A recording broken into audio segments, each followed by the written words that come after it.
também, amém? Glória a Deus. Bom, antes de nós orarmos pelo Lucas, participarmos da ceia e trazermos nossa oferta também, eu quero compartilhar com você uma mensagem.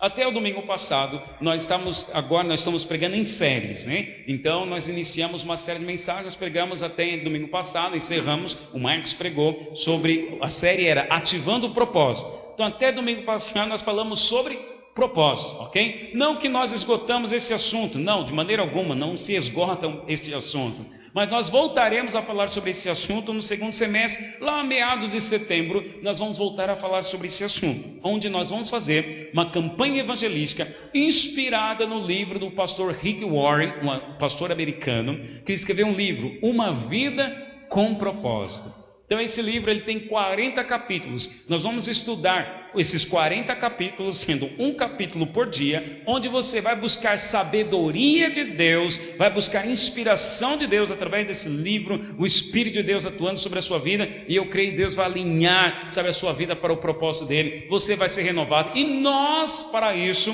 nós vamos orar e jejuar 40 dias, nós estamos acostumados a fazer um período de 21, mas nesse segundo semestre nós vamos fazer 40. Por que 40, pastor? Nós sempre fizemos 21.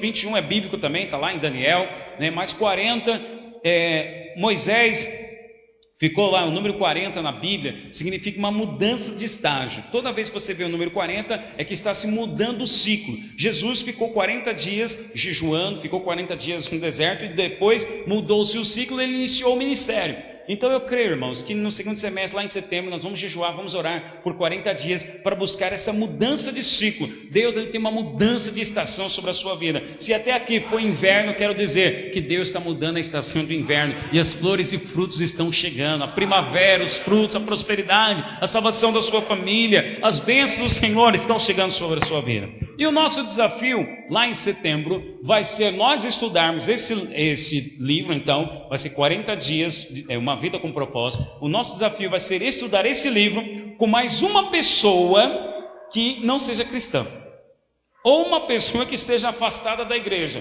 Qual vai ser o alvo? O alvo vai ser você estudar esses 40 dias com essa pessoa, para que você no final, ou seja, no final dos 40 dias, nós vamos fazer um encontro com Deus especial, na qual o tema vai ser Encontro com seu Destino. Então nós vamos estudar esses 40 dias com essa pessoa, vamos estar orando pela vida dessa pessoa e no final vamos convidá-la para estar participando desse encontro com Deus. Vamos fazer um encontro com Deus para que essa pessoa tenha um encontro com seu destino, tenha um encontro com seu propósito, e eu creio que vai ser uma grande colheita espiritual.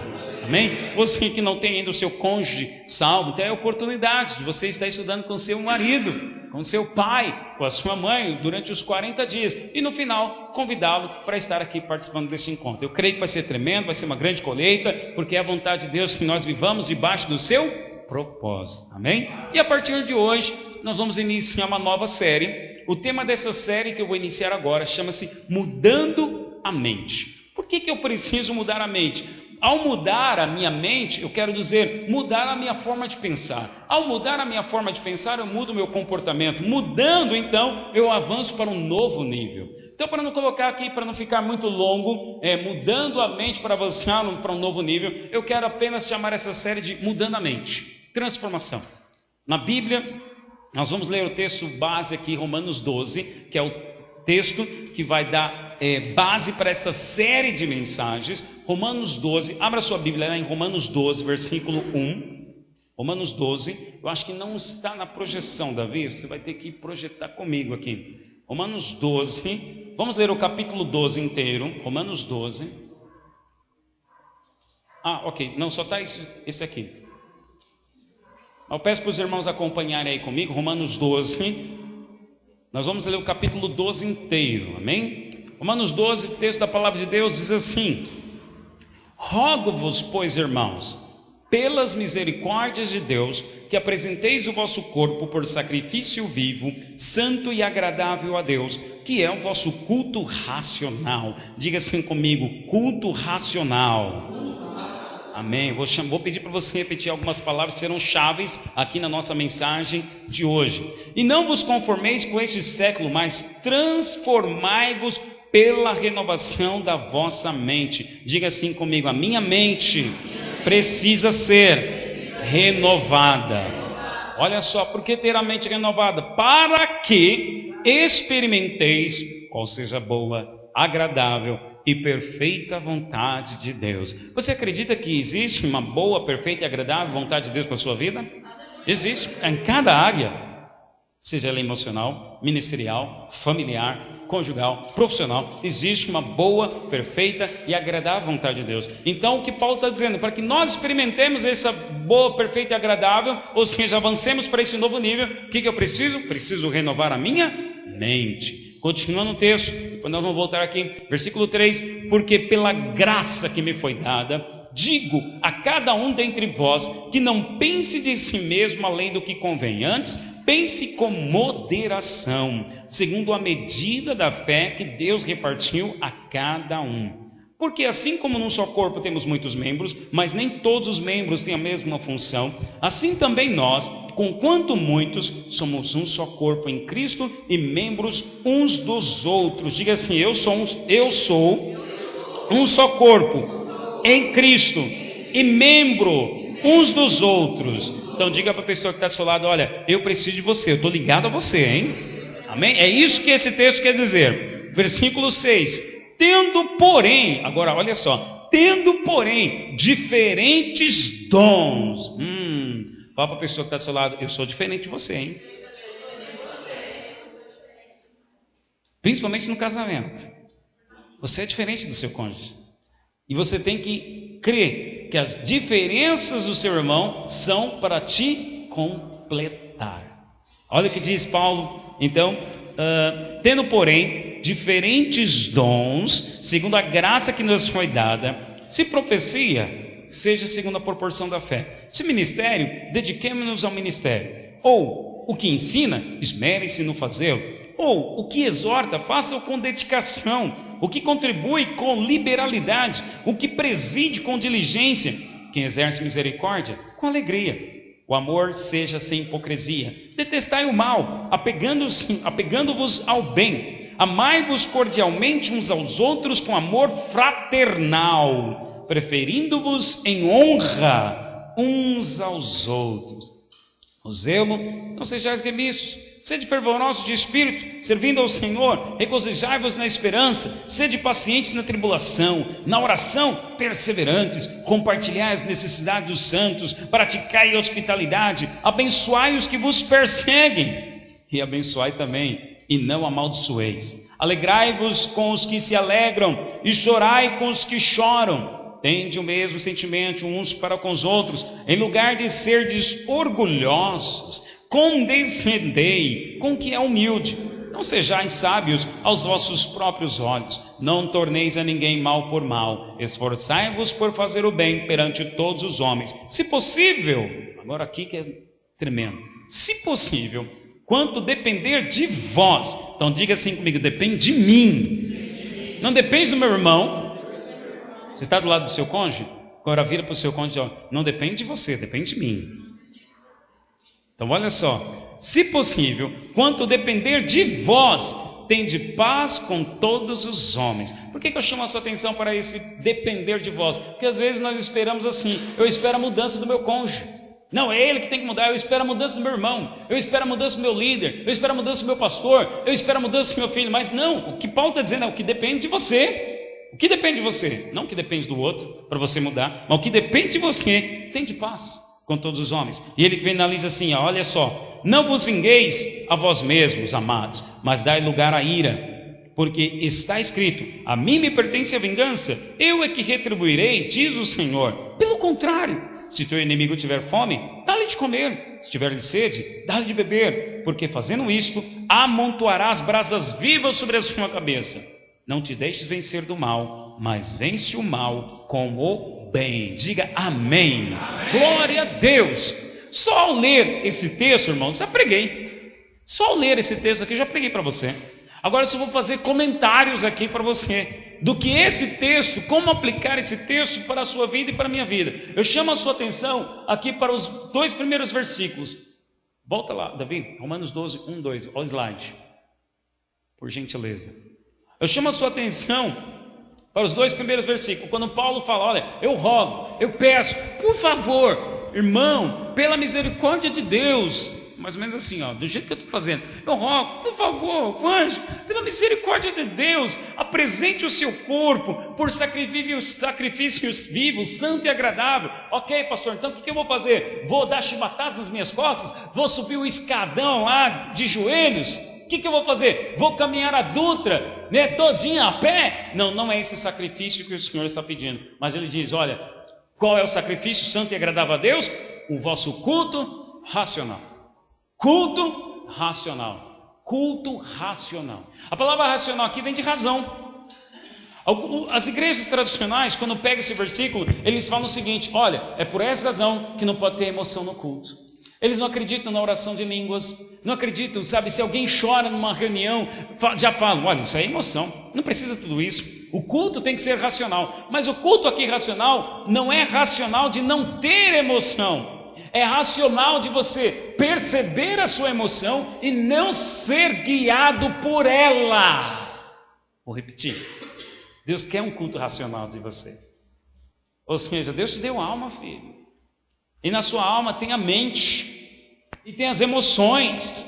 Então, se Deus não quisesse que você tivesse emoção, vamos lá, vamos pegar como interpretam os tradicionais, que o culto tem que ser racional, então orar em línguas, todas essas manifestações, sabe, carismáticas, é tudo emoção. Ok, isso é tudo emoção, então por que Deus me deu alma? Você ao orar, você não sente paz, você às vezes sente vontade de chorar, às vezes você sente vontade mesmo de gritar, você extravasa sim.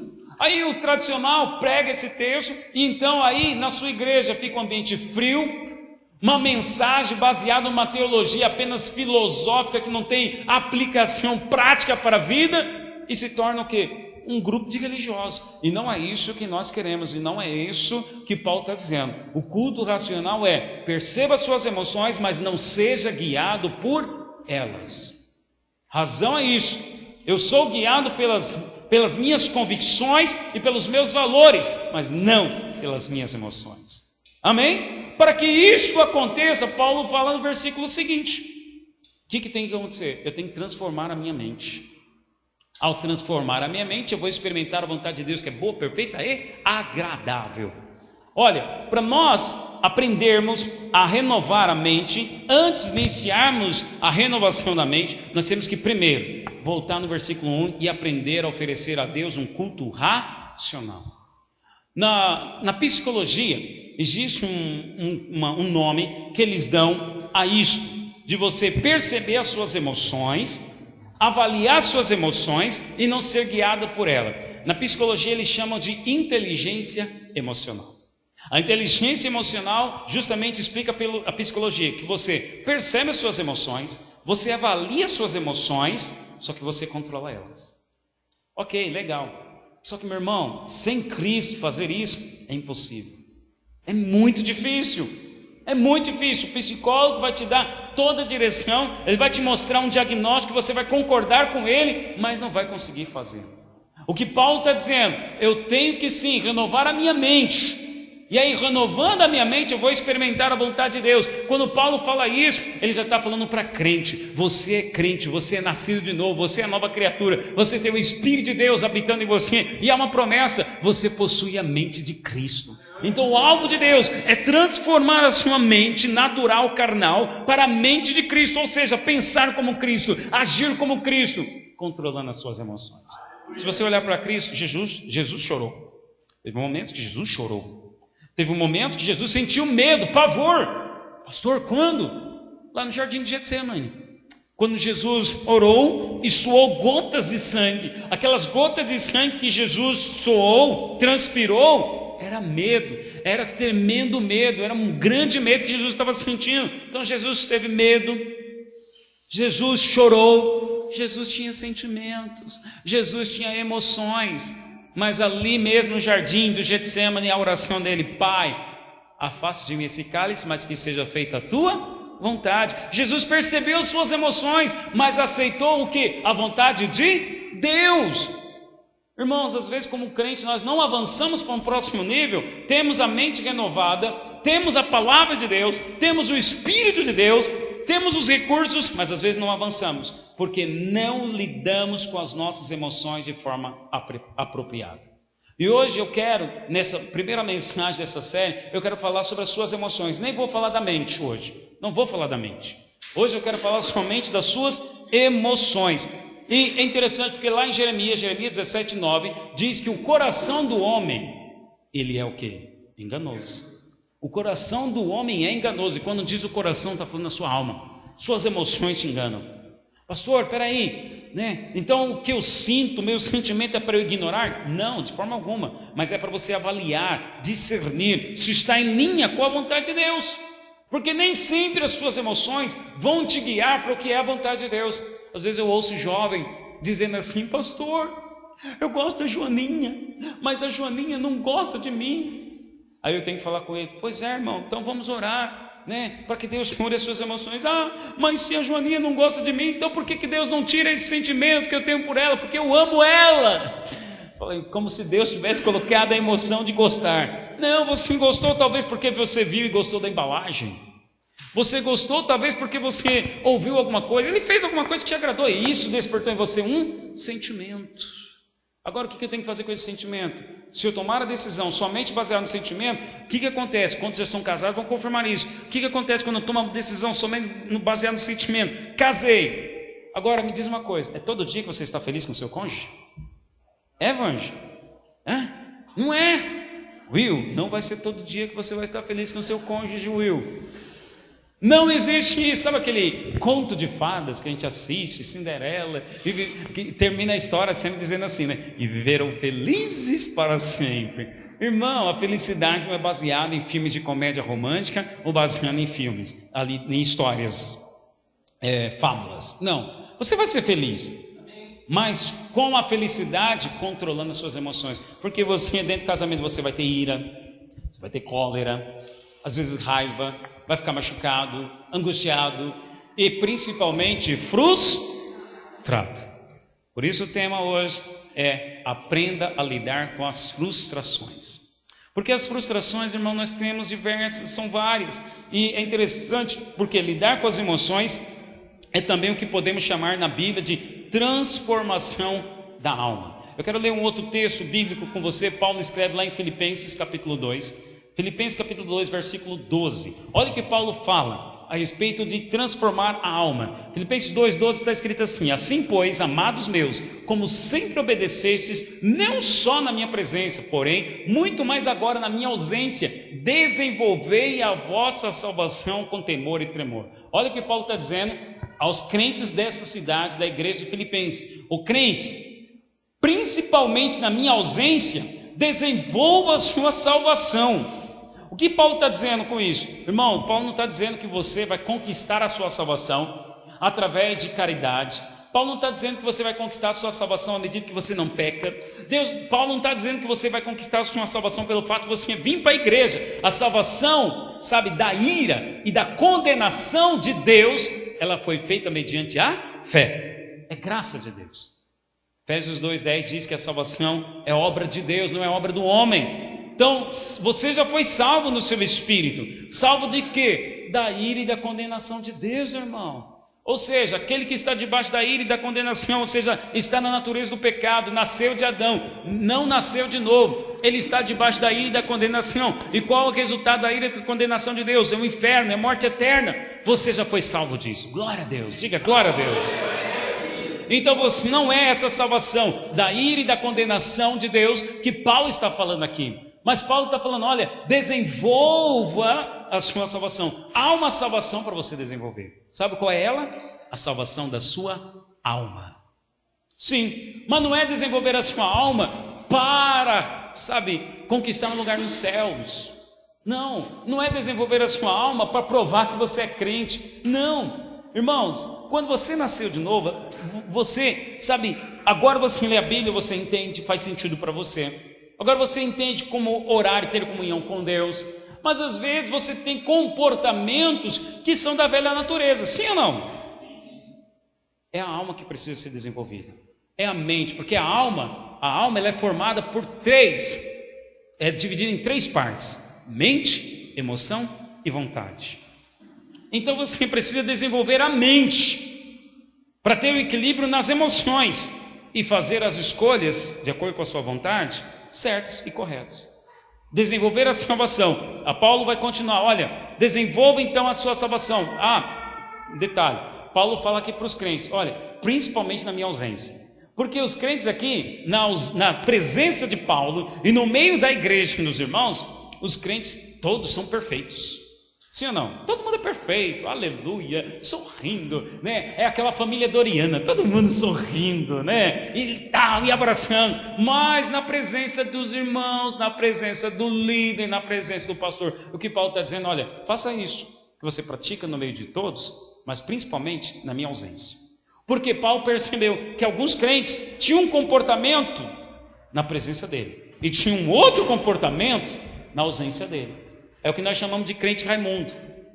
Pé na igreja, pé no mundo. Esse pé no mundo é porque a alma ainda não foi desenvolvida. Então ele busca ter um bom comportamento, um comportamento santo, um comportamento assim, olha, glória a Deus, aleluia, né, que não faz mal para ninguém e tal, mas saiu no trânsito, no trabalho, em casa, lidando com os filhos, lidando com o cônjuge, no relacionamento de amizade com as pessoas, aí não aparenta ser crente. Então Paulo está dizendo, olha, desenvolva a sua salvação, mas principalmente na minha ausência. Ou seja, o que eu vou falar aqui, como eu falei, eu estou fazendo considerações sobre o texto de Romanos 12, mas irmãos, é para você praticar principalmente lá fora. Ou seja, essa prática de desenvolver a sua salvação é para você praticar, sim, aqui, mas principalmente lá fora, lá na sua família, no seu trabalho, no ambiente que você vive. E Paulo, ele continua assim, verso 13, porque Deus é quem efetua em vós tanto querer como realizar segundo a sua boa vontade. Fazei tudo sem murmurações nem contendas. Os crentes precisavam entender, poxa, por que isso está acontecendo comigo? É a vontade de Deus. E Paulo fala, olha, entenda, creia que é a vontade de Deus e faça tudo sem murmurar e sem contenda, porque os irmãos tinham contenda entre eles. Olha, não tem divisão. Sabe o que era contenda aqui? Eu não gostei do que a Tati fez. O William fez isso comigo. Sabe? Aquela coisa de um fica com birra com o outro. É isso que está acontecendo. Mas por que isso está acontecendo? Porque desenvolvia a salvação, mas só na presença de Paulo. Na ausência dele, eram outros crentes. Continuando o texto. Para que vos torneis, olha só, eu faço tudo isso para me tornar o que? Irrepreensível e sincero, filho de Deus, inculpável no meio. Olha só. Paulo está dizendo que você, ao praticar isso, você vai ser irrepreensível, ou seja, não tem direito de repreensão, de correção. Você vai ser sincero, filho de Deus, presta atenção, eu não preciso praticar isso para ser filho de Deus. Diga, eu já sou filho de Deus. Mas onde é que as pessoas precisam perceber que eu sou filho de Deus? Chama a sua atenção aqui, olha, no meio de uma geração pervertida e corrupta, na qual vou resplandecer como luzeiro neste mundo. Onde é que eu tenho que demonstrar que eu sou filho de Deus? No trânsito, no meio dos meus parentes. Quem é a geração pervertida e corrupta? São os não crentes. Você também fazia parte lá. Nós éramos filhos da ira. A geração pervertida e corrupta são os não crentes, são aqueles que ainda não se converteram ao Senhor. Sua família, sabe aquele almoço de família? Sabe quando junta toda a família? Você tem que ser filho de Deus lá na sua casa. Só é você de crente? Os seus pais precisam ver que você é filho de Deus. O seu cônjuge precisa ver que você é filho de Deus. Seus vizinhos precisam ver que você é filho de Deus. As pessoas no seu trabalho precisam ver que você é filho de Deus. Amém, irmãos? Amém. Faz sentido para você? Agora, para que isso aconteça, o que eu preciso fazer? Eu preciso desenvolver a salvação. Eu preciso aprender a lidar com as minhas emoções. Ou seja, aprender a lidar com as minhas emoções vai me trazer o benefício de ganhar a minha família para o Senhor Jesus, vai trazer-me o benefício de ter bom relacionamento no trabalho, ao ponto de as pessoas desejarem ter o que você tem, quererem crer no Deus que você crê. E acredita em mim, portas se abrirão sobre a sua vida, portas vão se abrir sobre a sua vida, sabe? A solução para nós vivermos a vida abundante que Jesus Cristo conquistou para nós está em você agora, desenvolver a salvação.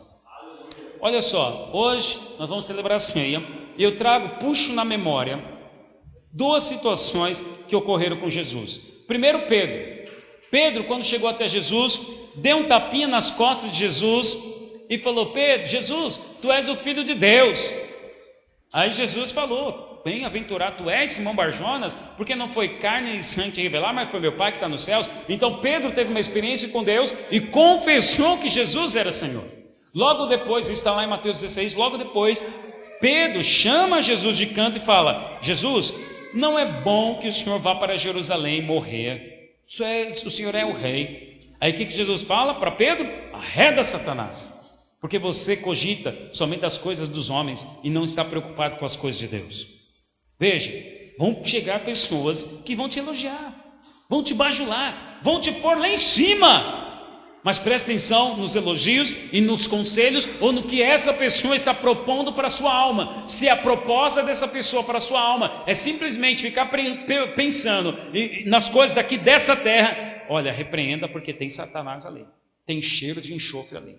Então Jesus, ao Pedro que chegou elogiando, Jesus repreendeu Satanás. Agora depois, lá na frente, chega Judas. Judas traz lá o exército romano e combina com os exércitos, com os soldados: olha, eu vou identificar o Messias com um beijo. Aquele que eu beijar é o Messias, prendei-o. Judas faz exatamente isso. Judas chega então no meio dos discípulos e para identificar Jesus, ele vai dar um beijo. Só que o que Jesus fala?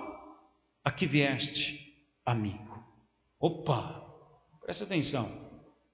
Aquele que elogiou, Jesus repreendeu Satanás. E o Judas que veio traí-lo, Jesus chama de amigo. Uau, que lição tremenda. Por que isso? Porque Jesus, ele dominava as suas emoções. O que acontece quando você é elogiado? O balãozinho do ego sobe. Sim ou não? O balãozinho do ego sobe. Realmente, eu sou bom, é verdade. Você tem razão. Eu não vou lá para Jerusalém não. É verdade, eu não vou pagar esse preço não. Olha só, eu mereço melhor. É o que faz os elogiadores e os bajuladores. Mas aí chega aquele que te beija, que te trata bem. E aí você tem que perceber que neles a traição e a deslealdade. Mas da mesma forma, você vai tratá-lo com respeito e com educação. A pessoa está sendo desleal e está, fazendo o oposto a mim, mas eu vou tratar ela com respeito. Sabe o que eu digo isso? Eu não vou sair do salto. Eu não vou sair do padrão que é Jesus. Agora existe às vezes pessoas que diante dos elogios se enche o balão, enche o ego. Diante da deslealdade ou da ofensa do se inflamam, ficam ofendidos e respondem, retrucam com palavras ríspidas, grosseiras e com decisões às vezes até que machucam. Então Jesus é o nosso mestre. E sabe o que é interessante, irmãos? É que depois de Judas, Jesus foi promovido para a cruz. E depois da cruz, Jesus foi promovido para a glória. O que eu quero dizer com isso? Que quando você aprende a lidar com as suas emoções, a única forma, o caminho para você aprender a lidar com as suas emoções é tomando a cruz. O que é cruz, pastor? É eu carregar um crucifixo? Não. Cruz é você olhar para Jesus. Jesus chamou Judas de amigo. Jesus o perdoou. Jesus o tratou com educação. Jesus ali na cruz disse: Pai, perdoa porque essa multidão não sabe o que está fazendo. Jesus não perdeu o padrão. Jesus não saiu do nível. Isso é tomar a cruz. E depois que Jesus foi crucificado, o que aconteceu? Jesus foi exaltado. E o próprio apóstolo Pedro diz: aos humilhados serão exaltados. Deus resiste o soberbo, mas exalta aqueles que são humildes. Às vezes você pensa assim: pastor, eu sou crente, mas não sou bobo não. Não caia nesse engano não. Sim, você não é bobo, mas vai ter vezes que você vai ter que sofrer o dano. Vai ter vezes que você, como Paulo diz lá em Romanos 12, nós vimos: como que eu venço o mal? É me vingando? É fazendo mal de novo? É fazendo bem. Eu venço o mal fazendo bem. E à medida que eu faço isso, Paulo está falando, eu vou juntar o quê? Brasas vivas. Sabe o que é brasa viva? Vamos trazer para o nosso churrasco. No carvão, o que precisa acontecer? Se acende o carvão e o carvão está em brasa. Para que quando a brasa está ali quase apagando, o que eu preciso fazer? Preciso ir lá e abanar vento da brasa. Então ele já está em fogo. O que eu preciso? Só do vento. Soprei, o fogo volta. Sabe o que acontece, irmãos? À medida que você trata aquela pessoa que te frustrou, que te ofendeu, sabe, que te tratou mal, pagando o mal que ela te fez com o bem, você está acumulando carvão, brasa de carvão sobre ela. Então, em determinado momento, vai vir um vento. E que vento é esse? O sopro do Espírito Santo, que aí vai acender o fogo no coração daquela pessoa, e ela do nada vai pedir perdão, vai reconhecer, vai se converter, vai estar servindo ao Senhor juntamente com você. Acredite em mim. É esse o conselho de Paulo. Mas para fazermos isso, nós temos que aprender a lidar com as nossas emoções. Por que eu busco vingar-me? Porque eu estou frustrado. Por que eu busco vingar-me? Porque eu não sou bobo. Pastor, eu sou crente, mas não sou bobo. Porque ele fez isso comigo. Pastor, mas como que eu vou tratar ele assim? Às vezes, né, quando eu vou aconselhar casal, fica um acusando o outro. Pastor, mas eu fiz isso porque ela fez aquilo outro. Mas ele me trata assim, e por isso que eu não fiz aquilo outro para ele. E fica aquela, atirando para lá e atirando para cá. Às vezes eu fico assim, igual acompanhando tênis. Sabe, jogo de tênis? Pim, pom, pam, pá. Irmão, só resolve isso na hora que alguém toma a cruz. Você tem razão. Peço perdão. Mesmo que você não tenha errado, quando você encerra, você vence quando você diz, você tem razão no que você está falando. Peço perdão. Ou seja, eu não jogo a responsabilidade para o outro, mas eu assumo que Paulo falou, se possível, quanto a depender de você. Ou seja, depende de você. Mas quando nós entramos justificando, eu não vou assim ouvir aquele irmão, né, porque ele me ofendeu, sabe, eu não vou me reconciliar com meu cônjuge, porque foi ela que fez isso, foi ele que fez isso. Então, você está ainda esperando o outro. Mas não é isso que Paulo fala. Não espere o outro quanto ao que depende de você. O que depende de você? Tenha paz com todos, porque fazendo isso você amontoa brasas vivas, e aí vem o sopro do Espírito. Uau! Converte o coração, muda o coração. Porque sabe qual que é o problema? Nós queremos mudar as pessoas na força do nosso braço. Às vezes a frustração vem por isso também. Poxa, pastor, mas eu faço tudo para ele. Poxa, pastor, mas ela conhece a verdade. Pois é, conhece de mente, mas ainda não transformou o coração. Não é você que vai mudar. Não é você. Você quer avançar para um novo nível no seu relacionamento conjugal? Quer avançar para um novo nível, sabe, lá no seu relacionamento profissional com o seu chefe? Aprenda a lidar com as suas emoções. Aprenda a amontoar brasas vivas. Comece a acumular carvão.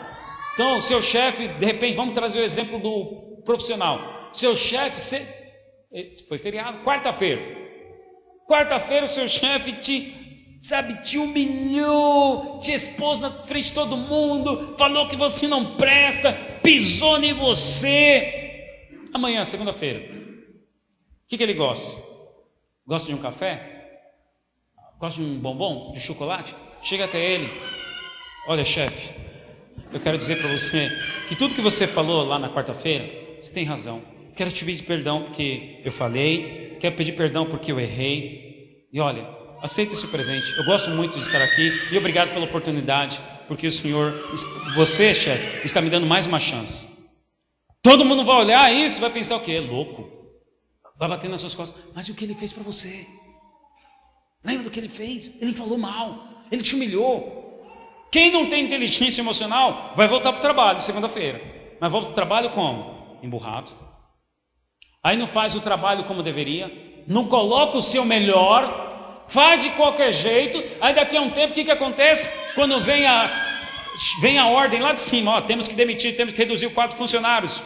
Aí o chefe vai se lembrar de quem? Daquele que está emburrado, que faz o serviço de qualquer jeito. Mas se for o contrário, se você praticar, então olha só, o que eu acabei de falar, você chegar lá no seu chefe, pedir perdão, falar que ele tem razão, dar um presente para ele, sabe o que você fez? Você colocou um carvão, uma brasa de um carvão sobre ele. Aí quando vier, de repente, essa ordem de demissão, ele vai se lembrar de quem ele não deve demitir. É você. Quando vier uma oportunidade para promover alguém, sabe de quem ele vai se lembrar? De você. Pastor, mas vão me chamar de puxa-saco. É melhor puxar saco do que puxar carroça, meu amigo. Acredite em mim. Não ligue para o que os outros vão falar. Siga o padrão de Cristo. Siga o padrão de Cristo. Veja, então, para eu começar a aprender a lidar com as minhas frustrações, primeiro eu preciso perceber quais são os estímulos. O que me estimula a ser uma pessoa frustrada? Porque a frustração é apenas um sentimento negativo que vai gerar em você outros comportamentos. A frustração é apenas a porta de entrada. Depois da frustração vem a ira, você fica nervoso com aquela pessoa que te frustrou. Vem a inimizade, você se afasta daquela pessoa. Vem a mágoa. E aí, amigo, algumas pessoas até ficam doentes, fisicamente falando, na sua alma e no seu corpo físico. Então aprenda a identificar quais são as situações, e pode ser diversas situações. Para cada um de nós aqui tem alguma coisa que te frustra. Eu vou ler aqui apenas alguns exemplos. Veja assim, você se frustra quando é forçado a esperar alguém sem fazer nada? Você fica frustrado quando marcam com você e você fica lá esperando e não comparece? Você fica angustiado no trânsito ou na fila do supermercado? Já pegou pessoas assim? Você está lá na fila, sempre acontece isso comigo, toda repartição pública. Você entra na fila, tem sempre alguém dizendo assim atrás ou na frente: ai que fila, ai que demora, Tem sempre alguém. Se você entrar no embalo, fala: é mesmo, né? Ai, maldito repartição pública, ai, funcionário público é uma merda. Ah, irmão, não entra nisso não. Não entra nisso não. Você está dizendo isso? Poxa, mas talvez aconteceu alguma coisa. Então, olha só, você se frustra quando o desempenho das pessoas não está à altura das suas expectativas. Você se frustra quando o desempenho das pessoas não está à altura das suas expectativas? O que é a altura da sua expectativa? É que você deseja que seja feito de um jeito, mas a pessoa fez de outro jeito. Mas ela fez afinal, mas ela não fez do meu jeito, pastor. Tem que ser do meu jeito, porque eu sou uma pessoa, sabe, excelente. Não confunda a excelência com perfeccionismo. Tem pessoas que são perfeccionistas. Perfeccionismo é uma doença. Excelência é uma virtude. Vou repetir: perfeccionismo é uma doença, excelência é uma virtude. Então que tenhamos excelência no que vamos fazer, mas não perfeccionismo. Amém? Olha só, outro exemplo. Você percebe que coisas pequenas, como e-mails, mensagens WhatsApp, são suficientes para estragar o seu dia? Qualquer coisa assim é suficiente? Você se frustra diante de dificuldades, dos deveres e tarefas de casa? Você se frustra com Deus? Porque tem pessoas que se frustram com Deus. Pastor, eu orei, eu estou sendo fiel. Olha o exemplo. E esse é um outro exemplo. Cuidado com a justiça própria. Pessoas que se frustram assim muito facilmente é porque estão cheias de justiça própria. O que é justiça própria? Tem que ser do meu jeito. Se não fez do meu jeito, pronto, fiquei magoado, está errado. E até nesse nível entro até com Deus. Um exemplo é o filho pródigo, a parábola do filho pródigo contada por Jesus. Jesus conta a história do filho pródigo lá em Lucas 15. Jesus conta a história que havia um homem, um pai, que possuíam 2 filhos. Um certo dia o filho caçula dá doida nele e ele resolve pedir a herança. Ô pai, eu quero a minha herança. E aí ele pede a herança e sai de casa e vai para um lugar muito distante. E lá neste lugar ele gasta tudo e vive uma vida sem propósito e sem responsabilidade, sem prestar conta para ninguém. Quando esgotou todos os seus bens, quando ele gastou tudo, veio fome no país. E aí esse filho caçula, que estava longe da casa do pai, começou a passar por dificuldades, sentiu a necessidade. Aí num certo dia, caindo em si, ele olhou para a casa do pai de longe e viu: peraí, os empregados do meu pai têm casa, têm comida, tem muito pão, a fartura de pão, eu vou voltar para lá. Porque esse filho caçula começou a trabalhar cuidando de porcos para sobreviver, e a comida dele já era a comida dos porcos para sobreviver. Então ele olha para a casa do pai, olha para os trabalhadores e vê que há fartura de pão, então eu vou voltar para lá. Veja, o filho mais novo decidiu voltar não porque amava o pai, mas sim porque havia pão na casa do pai. Ele decidiu voltar por causa das bênçãos. Mas o que faz o pai? O pai recebe. Não importa o motivo pelo qual você veio para Deus, não importa o motivo pelo qual você vem para Deus, ainda que seja por causa de uma bênção, Deus ele te recebe de braços abertos. O que fez esse pai? O pai recebeu então o filho pródigo, deu uma festa, né? Fez um churrasco, colocou uma roupa nova, colocou sandália nos pés e colocou um anel no dedo, uma aliança. Chegando em casa, o filho mais velho percebeu o barulho da festa e ali, percebendo o barulho da festa, perguntou para os outros empregados: ei, que festa é essa que estão fazendo? Que nem me convidaram. Aí os empregados falam: olha, é o seu irmão que estava perdido e foi achado, e o seu pai está dando uma festa por causa do retorno dele. Então esse irmão mais velho fica indignado, chateado, frustrado e decide nem entrar na casa do pai. Esse texto que eu estou te falando está lá em Lucas, não coloquei aqui, né? Lucas 15. Lucas 15, tudo que eu estou te falando está lá em Lucas 15, depois você pode conferir. O filho então mais velho, ele ficou chateado com o pai. E aí o pai, sabendo que o filho mais velho estava chateado, veio até o filho e falou: filho, por que você não vai entrar na casa? E o filho então mais velho diz: ô pai, eu estou aqui, eu te sirvo há anos, sabe, eu tenho sido certinho em tudo, e o senhor nunca fez isso para mim. E vem aí, volta esse teu filho. É interessante que ele fala: volta aí esse teu filho, que estava aí zombando, vivendo uma vida louca. Ele volta e o senhor vai dar uma festa para ele. E sabe o que responde o pai? Filho, tudo que tem é teu. Vamos celebrar porque teu irmão que estava perdido foi achado. O que aconteceu com esse irmão, o mais velho? Veja, ele ficou chateado, indignado, frustrado, porque o pai não concedeu os resultados ou benefícios conforme ele esperava. Trazendo esse princípio para os crentes, acontece isso também. Tem crente que fica frustrado com Deus: por que Deus não respondeu a minha oração? Por que Deus não fez isso por mim? Poxa, eu sou fiel. Como esse filho, irmão mais velho, cobra a Deus também. Poxa Deus, eu sou dizimista. Poxa Deus, eu oro todas as manhãs. Poxa Deus, eu vou nos cultos, não falta uma reunião, e o Senhor nunca me abençoa. Aí chega um irmão lá, mais novo na fé, e ele já tem emprego, ele já casou, olha só, ele já está prosperando, e eu estou aqui, Senhor, te servindo.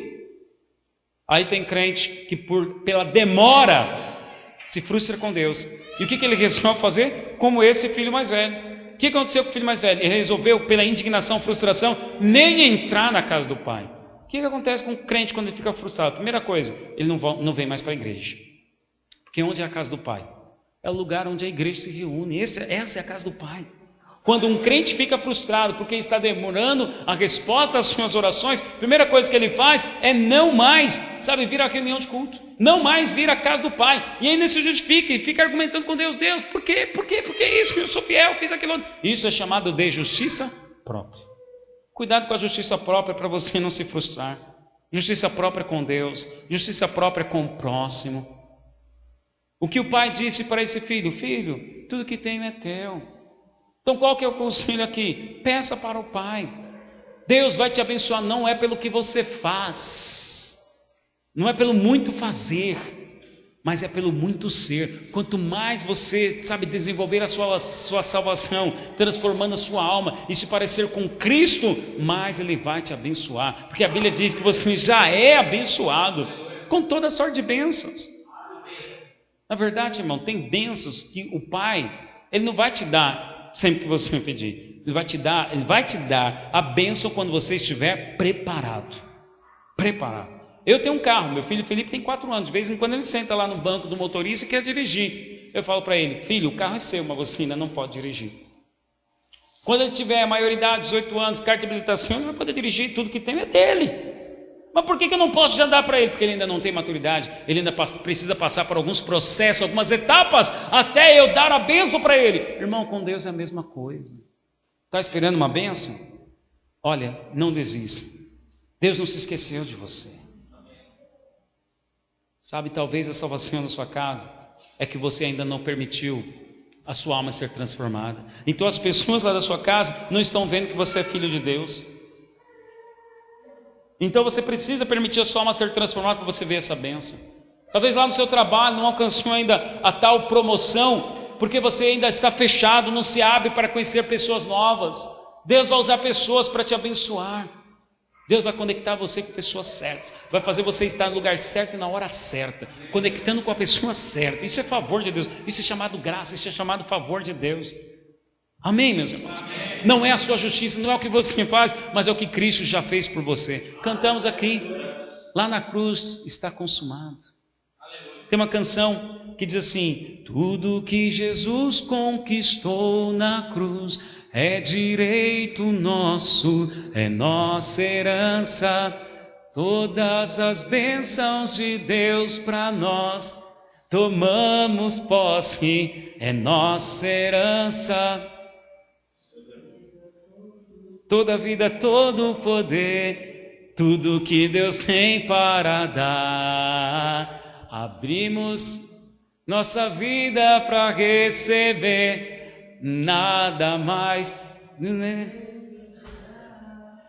Aí entra, sabe, tudo que Jesus conquistou na cruz, irmãos, é seu direito, é sua herança, maior que está em você do que aquele que está no mundo. O que o pai falou para esse filho mais velho? O filho mais velho estava preocupado apenas com as bênçãos, sabe? Eu não recebi, e o Senhor dá para ele, não deu para mim. O que o pai fala para ele? Filho, o seu irmão estava perdido e foi achado, vamos se alegrar por isso. Às vezes você se perde porque não está recebendo bênçãos materiais, mas se alegre porque você já foi salvo, você já foi perdoado. Se alegre pelo fato de mais um se converter a Jesus.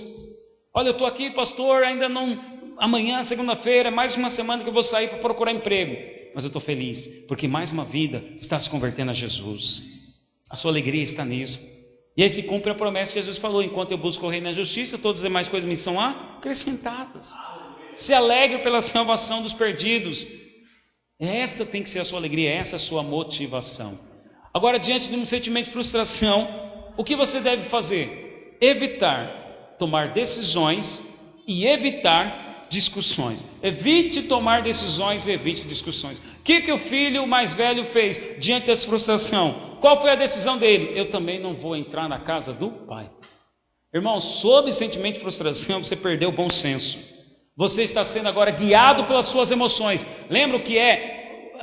A psicologia chama de inteligência emocional. Biblicamente é o culto racional. Eu percebi esse sentimento de frustração, percebi esse sentimento de chateação, mas eu não vou ser guiado por ele. Eu vou entrar na casa do pai. É isto que deveria acontecer. Mas o irmão mais velho aqui simplesmente tomou a decisão errada de não entrar na casa do pai. E a frustração é esse sentimento negativo que libera adrenalina e outros hormônios que podem induzir alguém a agir por impulso ou de forma até agressiva. Por eu estar então frustrado, então esse sentimento vai liberar hormônios, adrenalina, que vai me levar a falar coisas que vão machucar, a ter atitudes e comportamentos que depois eu vou me arrepender. Então, antes de gritar, de agir de forma rude, de insultar, sabe, de ser exagerado, de mandar mensagens, sabe, que ofendem, de gravar áudio, escrever lá na rede social, pense, peraí, Senhor, me ajuda a controlar as minhas emoções. O que é inteligência emocional? O que é o culto racional? Percebi, estou chateado. Aí evita a discussão com o seu cônjuge, evita a discussão com o seu irmão, evita tomar alguma decisão nesse momento. Você vai tomar decisões erradas. Mas aí tem pessoas que vão falar assim: não, pastor, é porque eu sou sincero. Tem pessoas que ainda se justificam, né? Porque eu sou sincero, pastor. Eu não fico, sabe, passando melzinho, não. Eu falo logo. É melhor eu ser sincero e falar logo. Irmãos, olha o conselho bíblico que está em Provérbios 16, versículo 21. Davi, dá para projetar? Versículo 21 ao 24. Provérbios 16, 21.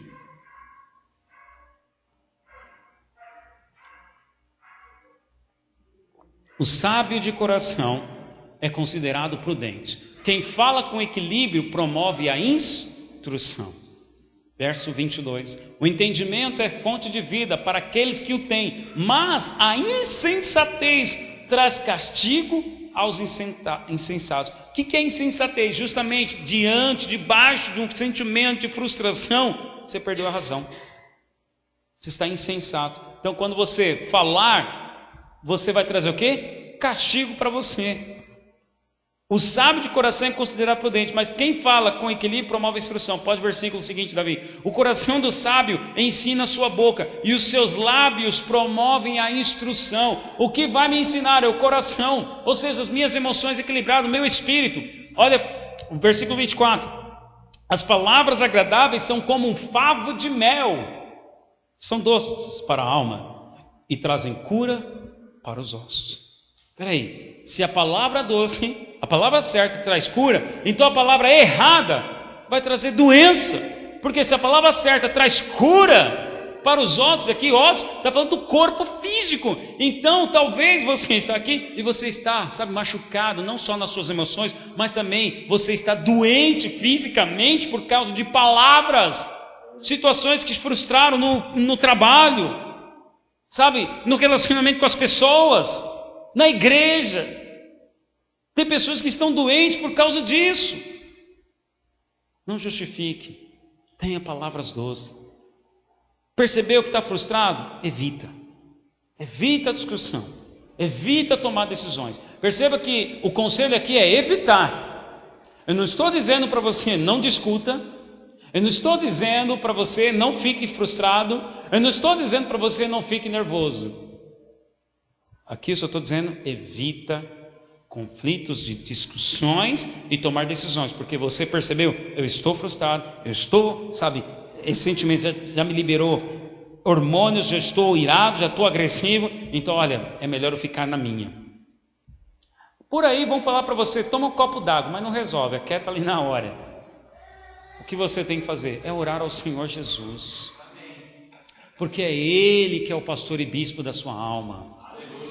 Senhor, a minha alma e as minhas emoções estão assim, então Senhor me ajuda, cuida da minha alma, me ajuda. Finalizo com algumas sugestões práticas para você.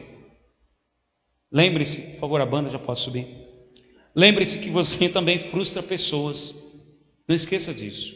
Você está frustrado, mas não esqueça que você também frustra pessoas.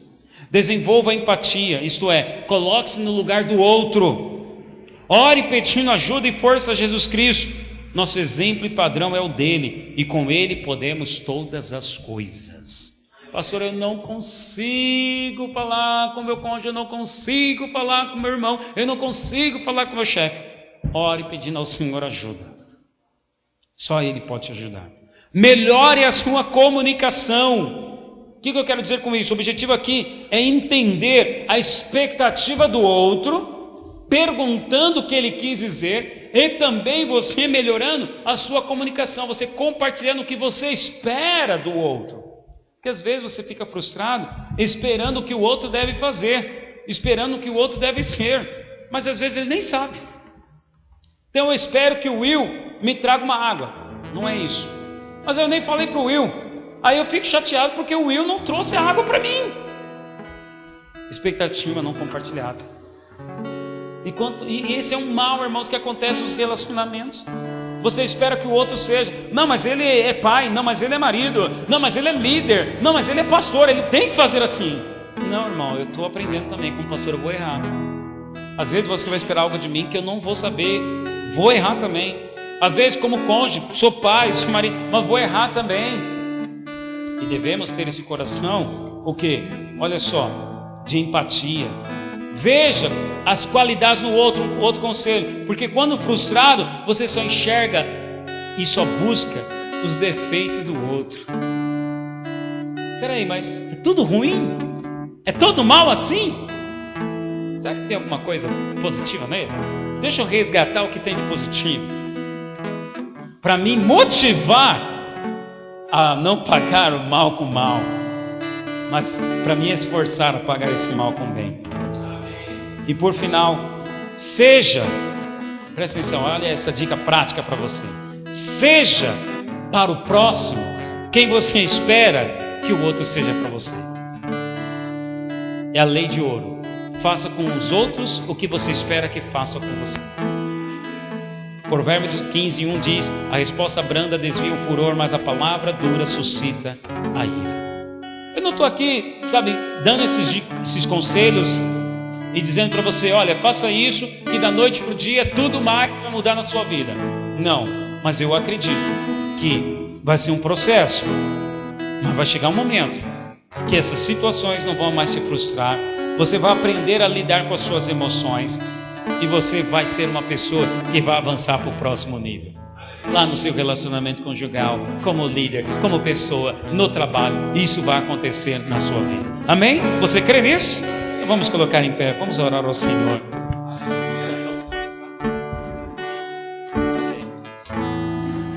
Curva sua cabeça, feche seus olhos. Eu quero pedir para você orar a Deus agora, e que você faça a oração a Ele, dizendo: Deus, é verdade, eu ando, Senhor, guardando esse sentimento dentro de mim. E o que você ouviu na mensagem de hoje é que você vai perceber essas emoções, mas ao perceber, avalie,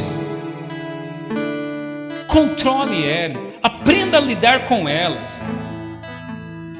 Não é ouvir nessa mensagem que: pastor, então agora nunca mais vou ficar frustrado com ninguém, vou ser curado e nunca mais. Não, você vai perceber essas emoções em você ainda. Mas o objetivo dessa mensagem é que o Espírito Santo produz em você força, fé, Ele te dê graça para você superar esses conflitos emocionais, para você avançar para um novo nível que Deus tem para a sua vida. Então ore agora pela sua vida e comece a pedir: Senhor, eu creio que o Senhor tem pensamentos de paz sobre mim. Eu quero ouvir a sua voz, a sua oração. Diga a Ele.